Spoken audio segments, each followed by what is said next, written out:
Assalamualaikum Pak Ustadz. Waalaikumsalam warahmatullahi wabarakatuh. Iya Pak Ustadz bade naros. Masalah minuman sareng obat-obatan eta kumaha tah? Janten minuman sareng obat-obatan eta teh dilarang ku agama ku negara. Janten upami jalmi seueur minum seueur ngobat nyaeta lumpatna kana kejahatan. Soalna naon diharamkeun teh nyaeta kitu.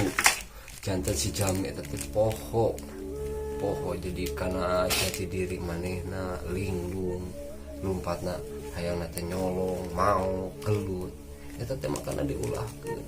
Awas omat ka barudak ayeuna ulah sik ngarinum kitu patut naon sih pek minuman susu jacu seueur keneh minuman anu tiasa ulah ngeueut kitu. Tapi upami jadi obat kumaha tah Pak Ustadz? Upami janten obat eta ge dimeunangkeun cuman iwati sakali.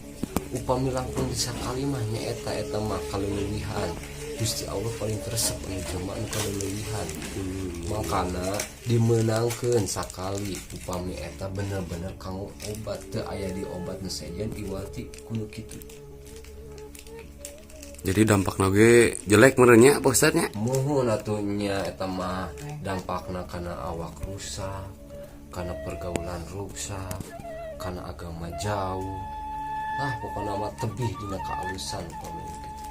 Kitu nya atuh nuhun Pak Ustadz pencerahanna nya. Ya, sama-sama. Ya, assalamualaikum. Waalaikumsalam warahmatullahi wabarakatuh.